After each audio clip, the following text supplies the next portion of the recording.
also known as Contra Costa Fitness.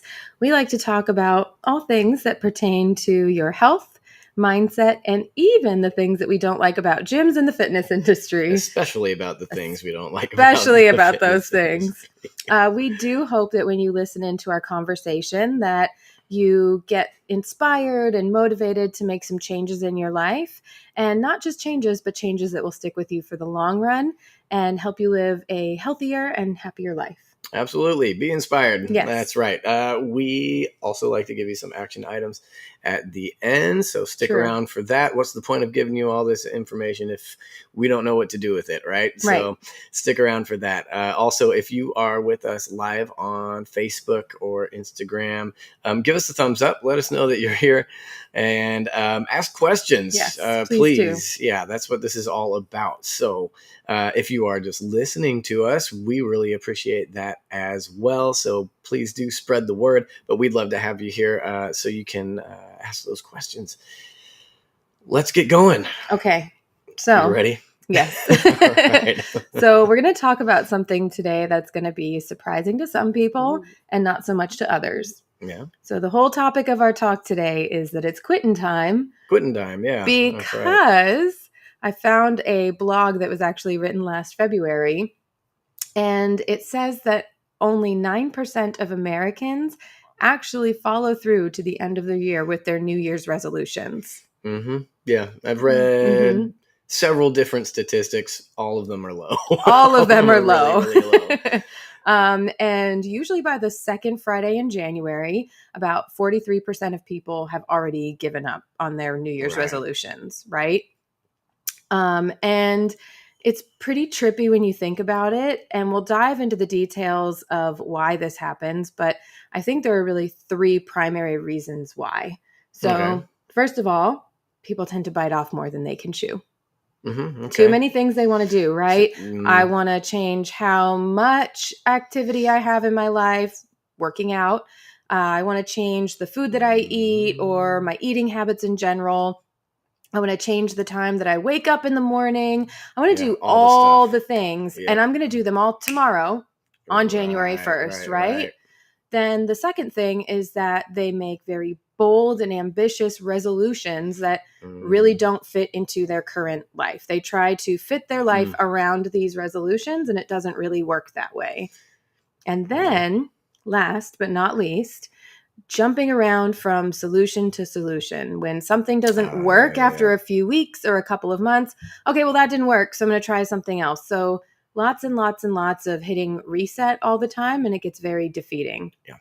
Now, these are all huge reasons why these resolutions don't usually work. And people try to change their lives around their resolutions, like I said, instead of setting goals. I much prefer goals instead of resolutions, goals that work in and around their existing lives. And for that reason alone, these things are huge red flags that people miss.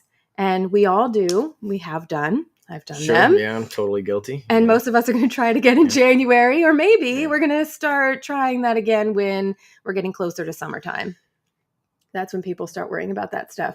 January and summer. When we start hitting the deadline, right? I'll reiterate what you just said. I think just to say it in sort of a different way, but before I get there, like, absolutely. We all have been there, right? And so, and when you say quitting time, by the way, that's sort of an industry term, right? February around the gyms, right? That's what they're talking about. Like, it's quitting month where everybody gyms were packed full. We got a whole bunch of memberships in January, February. We're seeing less people. But for the gyms, right, those memberships stay, but the gym is less full, and that's exactly how they like it. And I just totally resent that. Yeah, I'm not a fan. I think it's awful. Not just because of that attitude around the industry, but also the disregard, right? Like, as fitness professionals, it is our job to help people fall in love with fitness, and to learn and to be excited about this, and to see healthy changes happen in their lives. Yes. Right. Rather than collect your money. Yeah. Right. And whatever happens to you happens to you. That also sucks, sounds right? crazy. That's awful, right? Falling That's in love awful. with fitness, that sounds crazy. Oh, that sounds bonkers, right? Yeah, that just doesn't make any sense. Falling in love with fitness, it's like falling in love with like root canals, right? Yeah. No, come on. We have so much fun here. We do. So it is possible. That's what I'm getting at here. So yeah, I think you're right. We see those things. We see people take on too much change. For example, like I'm going to start working out 6 days a week, or too many changes. I'm going to fix my sleep, exercise, and diet starting tomorrow. Immediately. Or take on, changes that just aren't realistic for them. Like yet. Right? That's a key word. These might be doable later, but I think, making the change too big makes these things, we need an on-ramp, right? And I say this a lot. We need like a nice long ramp. And now I'm getting into solution. I want to keep talking more about some of the other stuff. But the thing is, when we combine those factors, right? Those things we see people do, taking on too much and trying to fit it into a lifestyle that doesn't accommodate it yet, right? Then we're just really unlikely to make those changes permanent. And sometimes we're not even looking at it that way. A lot of the time people are not looking at this stuff as permanent change, right? They're like going into it like, I'm going to lose 50 pounds this year. They're not going into it going, I'm going to create a healthy lifestyle for myself this year. I've never heard that resolution. Right? They're like, I'm going to lose 50 pounds and then I'm going back to milkshakes and cheeseburgers, right? Totally. Which is cool because I love both of those things. But like, but we do have to be real, right? And it's okay to want both of those things, but we got to figure out how we make those worlds work and where we need to compromise and where we need to maybe not. Right. So yeah, like, let's be real. For myself, I am not a 5:30 a.m. guy. No, you are not. Stop that right now. It's true. I'm not a 5:30 a.m. guy, and I have tried to be that guy, and I can't. I'm not. Like, it makes me miserable, and I'll do it. I'll force myself to do it. I used to teach classes at 5 a.m. outdoors, and right. I know. Every time you say that, that's appropriate. Because that like sucked. It was horrible. Meanwhile, we've got Amy over here, and she's like, can we teach a 5 a.m. class? I would love that. We've got Sarah dying to get to that 5 a.m. class. Psychos, like, absolute psychos. I know, right? I'm like, God, man, bless you, because I don't have that. So also knowing that, and also knowing, hypothetically, that I have not been exercising for a long time, and I don't particularly enjoy exercise at this point in my life. No. And I try to jump into some real like ass kicking class that's like moving way faster and harder than I'm used to, and I feel like I'm behind and like not doing the right stuff. Can't keep up. Right? Like that's also going to be miserable. Yes. So if I'm trying to do both of those things, right, wake up super early and take workouts that just beat the shit out of me. Yeah, that's awful. It is very unlikely that I will get used to both of those things and love those things, right, before burnout gets me. Correct. Right. And by most accounts, we've got 1 to 3 months. Right. That's our window of doing super hard shit. That we hate. Yeah, I'm just going to be blunt. Yeah, stuff we hate. Yeah, before we wave the white flag. Right. Right. Unless we start to enjoy it. And even if we start seeing some of the results we're after, which is unlikely. Right. Bodies are funny. They are. I've seen a lot of people start doing all the right stuff, and they're like, why am I not 10 pounds lighter? Yeah. Right? How did this why not am I happen? not seeing this happen? Right. And bodies are crazy. They make us wait a lot of the time. Yep. And we want those results yesterday. And that's a whole other conversation. Yes. But it is really, really, really hard to change multiple things in your life all at once, and also not feel the pressure and how that reverberates into your life. Right. Yeah. I can only speak for myself here, that when in the past, when I've wanted to improve my health, it required, changes to so many things. Yeah. My activity type and level, my eating habits, correcting a shit ton of bad habits. Yeah. I've had a lot of bad habits, and I always try to change all of them, every single one of them, all at the same time. And it felt overwhelming. It prevented me from establishing permanent habits and changes in my life.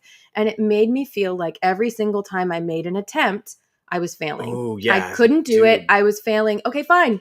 I'm just going to be this chubbier version of myself that I've never been before because I can't go back. I think that's the most important thing to note about that approach, and that we see all the time, right? And we've talked about it a lot here, right? Yeah. But like, we see that a lot where we take on all this stuff. We sign up for the challenge, the weight loss challenge. They're going to starve us and work us to death, and we're going to lose the weight over time. Yay! Right? Even if we do see the results we want, right? It's brutal. It's brutal. We're not going to keep doing that. It's going to fall off again. We're going to fall off again probably, and then we're left with what? Yeah, we did the hard work. It was awful. We suffered. We did the whole thing, and still didn't get the result. Ultimately, or we got it and lost it, right? Which is like even worse. I was to say, how many times do we hear, I didn't eat any sweets or candy or sugar for 30 days, and on day 31 I ate a tub of ice cream. Right. I mean, if you really don't intend to keep going with that, right, then I mean, I don't want to be a jerk, but like, it's better to not even start sometimes if you don't intend to keep the change that you're making. And that's a little bit brutal, because I know everybody wants like to punch that quick fix ticket, not to like label it like that, but we want results fast, right? And we get desperate instantly. And we'll do it. I'll buckle down for 6 weeks and do the hardest shit I've ever done in my life. So I think a lot of us have had that experience that you have had. Like, we think that have to do everything all at once, all at the same time. And the reality is that those habits didn't show up overnight. And so they're not going to go away overnight, right? Right. We didn't make a decision to start drinking 5 sodas every day, right? Like, that happened over time, where you started looking back and looking at your stuff because who knows what happened, right? You had that doctor's visit, or you just, it's getting hard to get up and down the stairs, whatever it might be, right? And you're like, oh, I gotta look at what I'm doing here. Well, look at these things. So expecting to change that overnight is not really fair to you. No, it's unrealistic. Right? It is unrealistic. It is unrealistic. And it's because those things, they start small. Like you said, they start creeping into your life. Right. And again, like you said, it wasn't a conscious overnight decision. I didn't wake up on Monday and go, you know what? I'm going to drink 5 Coca-Colas a day. That is a great idea. I also don't want to feel like anyone to feel like we're calling out that habit. Like, no, you out there, no. It's any habit, whatever it is. I used to be a ballet dancer. I didn't wake up one morning and go, you know what? I'm not going to do anything active in my life at all. I'm done. Right. No more activity. I'm just going to sit on my couch all the time. Yeah. Can't wait to get to that. Yeah. Couch life. Right. It's not, none of those habits happen overnight. They're things that slowly start happening where, okay, well, I'm not going to go on that hike. I'm not going to do this. I'm not going to do that. And the next thing you know, you're not doing anything. It happens over time, slowly. So we really got to cut that shit out the same way it showed up. Right. Slowly. And that's what happens though. We get that wake up call. We hit that desperation at some point. Yes. Those things bring us a result that hurts or scares us, and we want to change it. So we go after everything we know we need to change, because we know it. We already know it, right? And we want it now. Like, I get that, and I've done that. Like, I've totally been that person, and that desperation is important, really. But it is.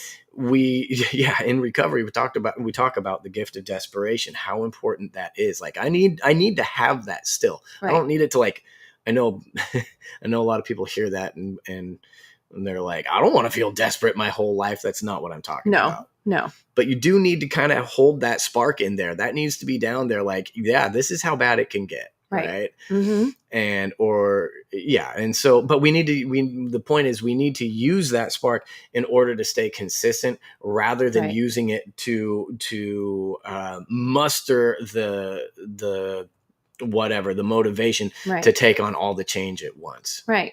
We don't need to tackle an elephant right now. What we need to do is just get on the path and learn how to walk it and use that desperation spark to keep us there. Right. In order to keep going. Right. And that actually brings me to my second point that I made earlier. Fitting your goals. Call it goals. Because again, I'm not a fan of resolutions. You like goals. Yeah. I like goals. I'm fond of that. We're going to stick with that. Right. But pick your goals, and you need to fit your goals into your life, not the other way around. So think about what's reasonable, with what how your life currently operates. So an example. I decided I was going to jump into fitness. I've never been in a gym my entire life. I'm a ballerina. I dance. I can eat whatever I want. I'm good.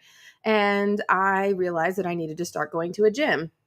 And so this was long after you were a ballerina. Long after this. Well, actually, it wasn't that long after. It didn't take very long to go from maybe like 4 or 5 years to realize that when you're not long after. dancing every day. We're talking about years. Yeah. Fair. And I wanted to lose weight. And so I was in the corporate world. And what they said all the time was successful people, they have successful mornings. So you got to do all your shit in the morning. And that's how you're successful. Okay. So now I'm going to get up at 4 a.m. I'm going to, get up at the butt crack of dawn when I already stay up really late at night, or at least I used to stay up till like 11 o'clock. But now I'm going to get up at 4 a.m. I'm going to be in class by 5:30. I'm going to go to this place in the city that's right around the corner from my office, nice and easy. That way I can be at work early. Between 7:30 and 8 o'clock. And you're going to work until what time? Oh my God. You're going to work until you're dying. Yeah. Okay. But before we get there, let me point out, you talked about how you're not a morning person. I'm not a morning person either. I'm up, but I don't like to do anything. I need to chill, cuddle with my cat, sip some coffee. Now I journal a little bit.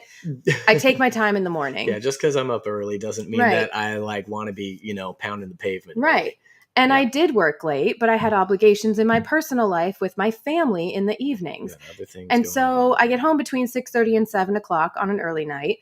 But I'm tired by 7 or 8 o'clock at night because I've been up since 4 a.m. And that did not fit in with my life. But I told myself that I had to be awake that early to be successful. Right. I also, like I said, had never been to the gym before that, like ever. So now I'm doing a class every day and I'm super overwhelmed. And there was nothing about going to the gym at 4 a.m. that fit into my life. And it felt like a huge disruption. And it really felt like it interfered with my life and wasn't doing anything for me. Right. Yeah. Nothing. Yeah. You're totally right. I mean, that's exactly what I like to hear. Yeah. I mean, I don't know. I mean, there's nothing for me to say to that except I think everyone can relate, right? We try to jump into these things and I think, the the motivational speaker, now we have so much social media stuff you've got The Rock that's like, you got to be at the gym every, at 5 a.m. Nothing against The Rock, a million, so much respect. Don't come after me in my sleep. But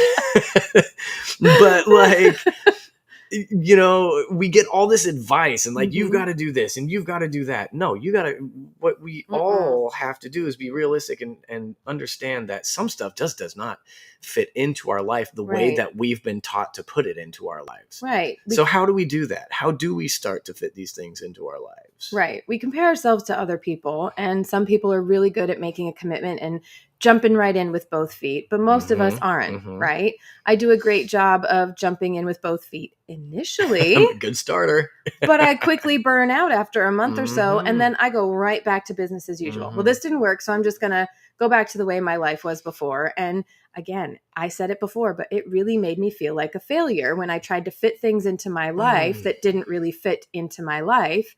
And I would just say, okay, well, I'm going to be stuck in this place for forever because the way successful people do it doesn't work for me. So I guess I'm not a successful person. Yeah, I just can't do this. Right. I just can't do it. Yeah. No, a lot of us do that, try to fit in a new habit at a time when we think is the only time, and I have to Mm-hmm. do this. We have full busy lives, and that's That's okay. the reality. That usually doesn't end up being the case, though, and it doesn't end up staying, Mm-hmm. right? And most of us can't sustain changes that we put on ourselves that are like that just turn our world upside down, or don't allow us to freaking sleep, or whatever it might be, or Right. there are a million examples that I can think of in ways that we do this. But the point is, again, Mm-hmm. I'll say we have to identify things, and I'm just gonna start kind of getting into the solution end of this, but we got to break that stuff up, right? The For big sure. change that we want to make. We talk about long on ramps and giving ourselves, a good long runway to get in the air, right? To take Mm-hmm. off. And yeah, you can't do that without breaking these things down a little bit. No, and it didn't really work out very well for me. No, well, yeah, I didn't want to call you out, but yeah, that's yeah. It did last for about 2 months or so, and then also on top of how miserable I was, it didn't fit in my life.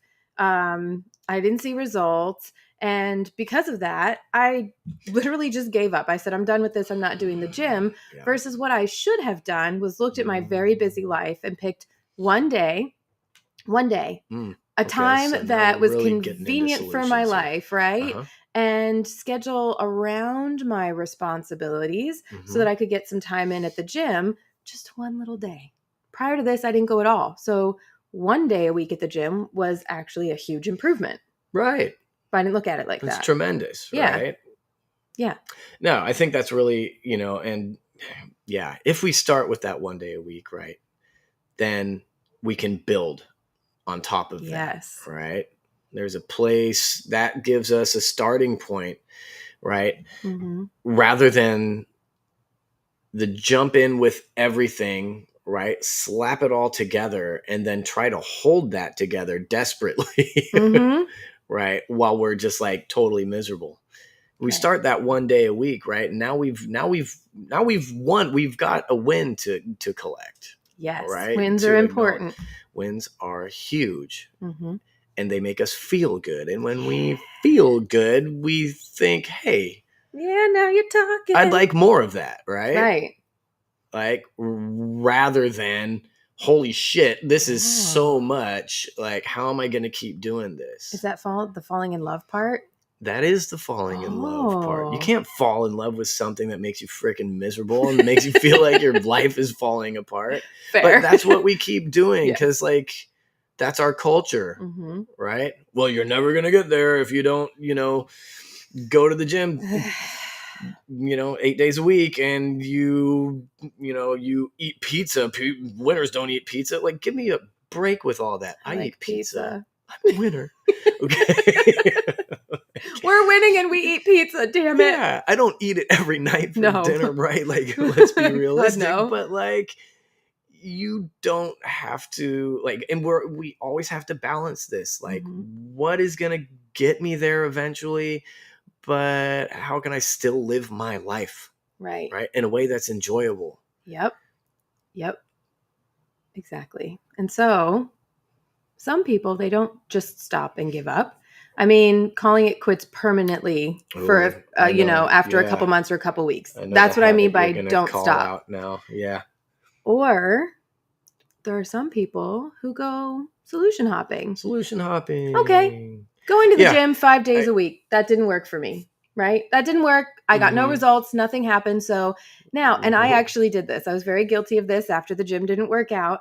I tried the world's most extreme diet ever. Okay. The only thing I got out of it was I fell in love with black coffee instead of adding cream and sugar to my coffee. Woohoo.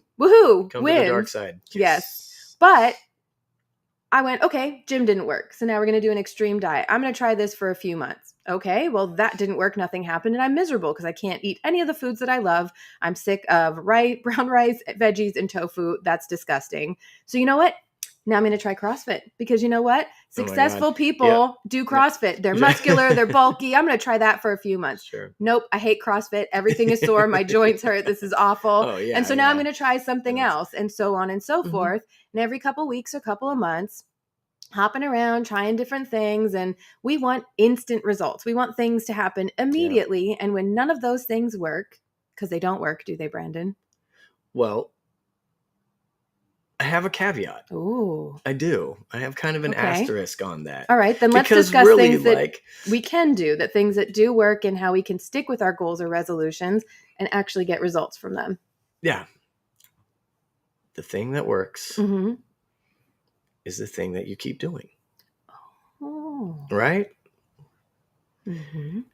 The thing that happens a lot, like you said, like, we start doing something, it burns us out. We don't see like the fantastic, awesome ass results that we're expecting, right? And that lets us down. That's a problem with our expectations, not with what we're doing generally. Oh, there's that E word. Gross, right? I know. Just like, gross. Like, I have to think about this differently.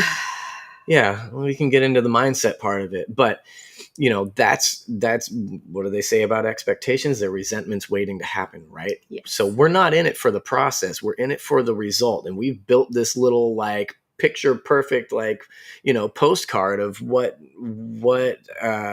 has to happen for us to be happy, rather than going like, I just want to be somebody who enjoys exercise.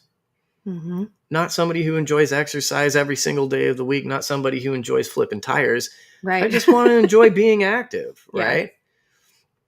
So I think, like all those, now some people can jump into an extreme diet and do that for the rest of their lives. Right. Like we talked about earlier, not most of us, which is okay. Yep. You don't have to. Yep. You don't have to, but you do have to like make peace with the fact that like, yeah, it's going to be a process. Yep. If you're after your results in 6 weeks and you're like, that's when it's going to happen, that's fine. Go for it. But please do in those 6 weeks, have a really close eye on what you're doing in the future, what you're going to do to hang on to those things, because it's going to make you miserable when you lose them. But yeah, that's the thing. So actually, what you said, something interesting that made me think of something for the first time ever. This is hot off the presses, brand new, just came to my mind. I realized that when I finally started having success, a few months before I started working with you, I said to myself, and I said out loud, wouldn't it be really cool if a year from now, health and wellness was the center of my life?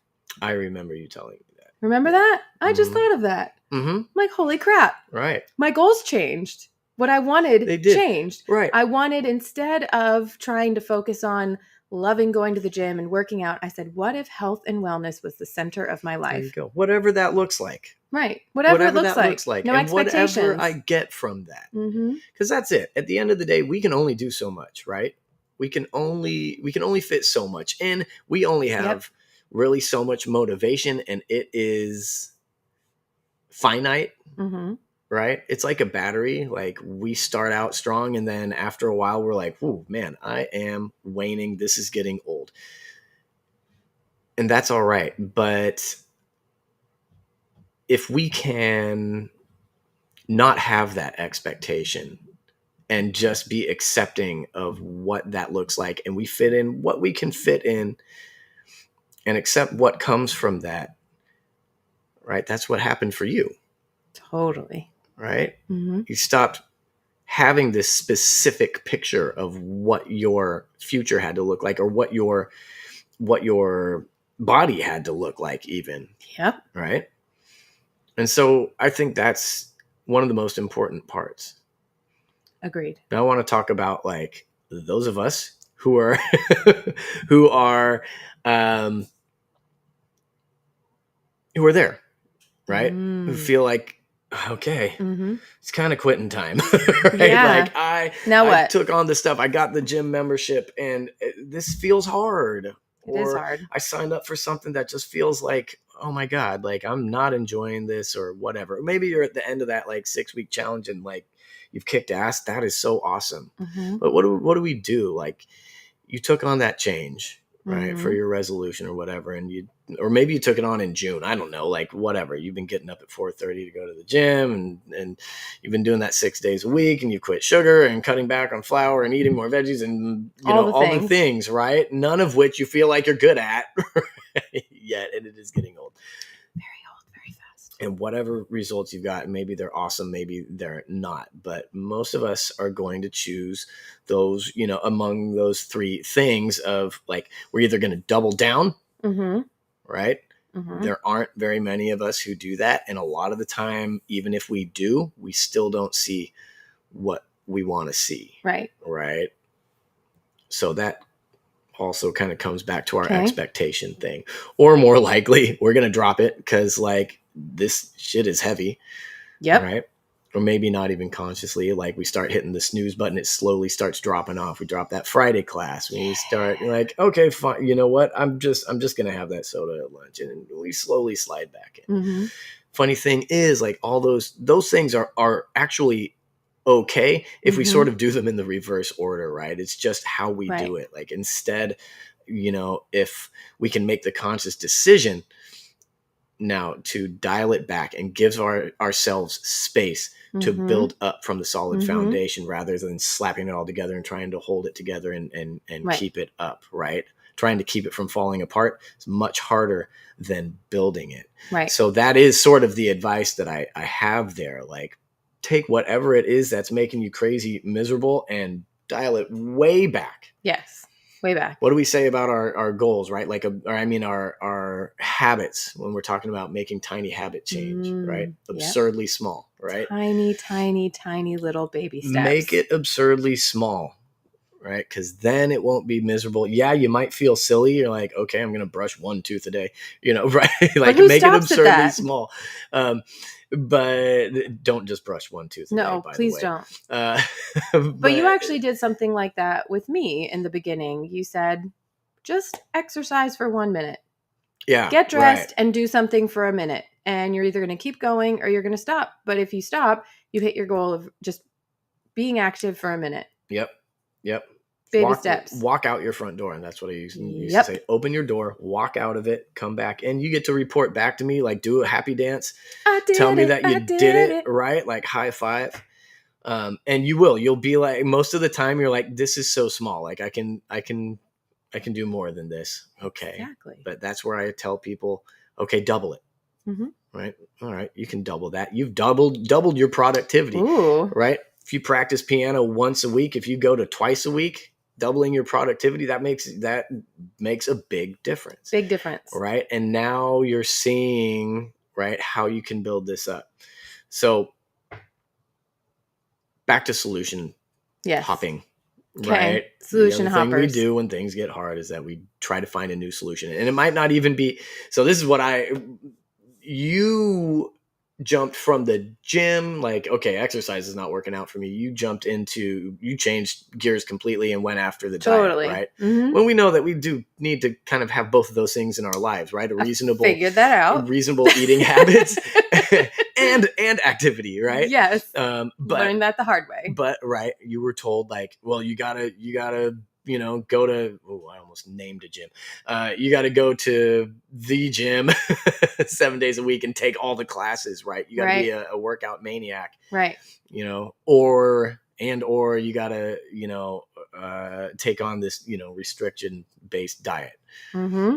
Right. We look for a new solution, but a lot of other people, or what we see is, people have, gone to the gym. They're like, well, maybe the problem's the gym. I'm going to the gym all the time. The kind of workout I'm doing is not working out. Right. And so they change gyms. They change the type of workout. Right. They still don't really get what they want. Right. And they, now I'm going to look into like, oh, I heard about like, vitamin B injections. Yeah. I shouldn't even have brought it up. Okay. Okay. That's great. I'm doing that. Well, I still need to, it's exhausting. It'll make you crazy. Exhausting. Yes. It'll make you crazy. Mm-hmm. We just have to keep going. Consistently. Mm-hmm. Right? Solution hopping is something we really do have to kind of fight. Now, if it's just a matter of like, hey, I love working out and like I just kind of get bored of doing the same thing, that's different. Right? We've got some friends that are like, I love me a good challenge. Like, I'll take all the challenges. What's your next challenge? And they just like do that. And they're like, but they're consistent even like within that. They're right? consistently doing a challenge. Yeah. Right. And so it keeps it fresh for them. Yes. That's fine.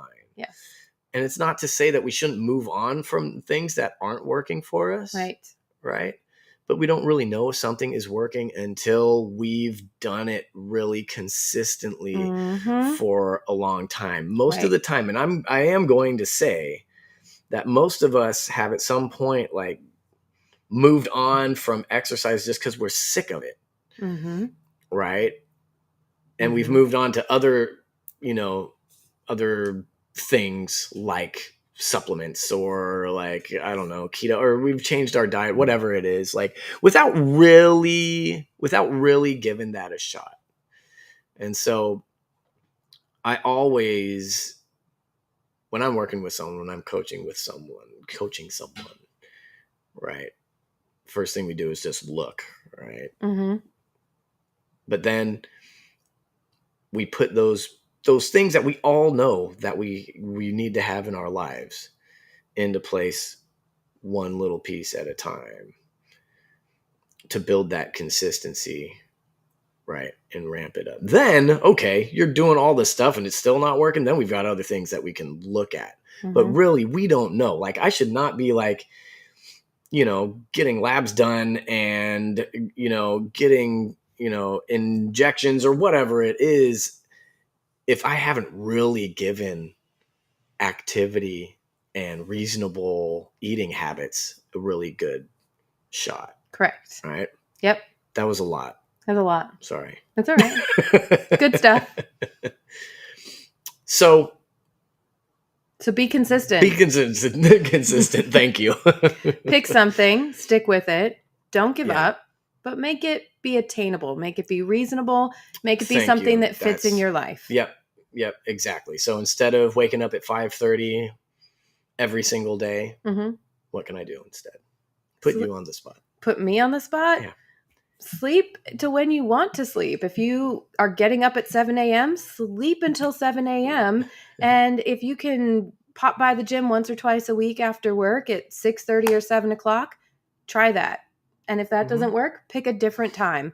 But don't give up on the gym just because you can't do it 5 days a week at 5 a.m. Yeah, totally. And it's also reasonable to, to look for a gym that makes you happy. Exactly. Well, a place like I can't think of one. Contra Costa Fitness, where you have friends and people that you look forward to seeing and working out with. So it's not just the workout you're looking forward to. You're looking forward to the community and the people. That's why that is so important to us here. That's also why we're the anti-gym. Right. We want to be on the challenging but doable like spectrum with our changes. Right. Okay. If you need to change, if you know you need to get up earlier, right? Like that was me. I'm like, okay, I can't just like, be hitting the snooze button, every single day. I'm going to challenge myself a little bit to get up. I want to build this habit where I'm up, before 6:30 every day. So I'm going to start with one day. One day. That's it. And I'm not going to bump it up to I'm not going to tell myself I wake up at 7. So I'm going to start getting up at 5. Nope. Get up at 7. Get up at 7 or push it to, 6:45. There you go. Right. Make a change. Make a change. Small change. But make it small, make it reasonable, and give yourself something to ramp up with. Yes. Right. Correct. Build the foundation that you can build upon. Correct. All righty. Well said. If you drink 5 sodas a week, or pick one day a week that you don't drink soda. Good. That's it. Just pick one day a week that you don't drink soda or eat sugar. That's it. Don't cut it all out completely. Just pick one day where you're staying away from it. That's it. Start there. Yep. Build it up. If you eat fast food every day. Pick one day that you're not going to eat fast food. You guys getting the point? Small. That's it. Yeah. Make it small. Make it reasonable. Learn to love it, right? Learn to then you can feel how good it feels to make that change. Because then you'll be like, oh, you know what? That day a week that I'm not eating fast food while I'm out, I feel a little bit better. How about that? I know, crazy, right? Yeah. Let's think about how we feel. Yeah. And if you have questions or need help on what you should do to make a tiny, small baby change, that's what we're here for. Where to go. Yeah, do reach out. So why is that? Why is that? Because we care and we love you. Mm-hmm. It's true. And we do want to give you answers. We do. And that's why we're here. And we love our community because our community is always doing what for each other? Supporting each other, lifting each other up, and encouraging each other. Lifting each other up. Keep lifting each other up. Yes. If you need lifting up, raise your hand. I'm going to say that every single week. You're going to get tired of it, but that's what we believe in, is lifting each other up. So that's what you're going to hear from me. And we're going to come back next week. Yes, we are. We'll see you soon. Bye, guys.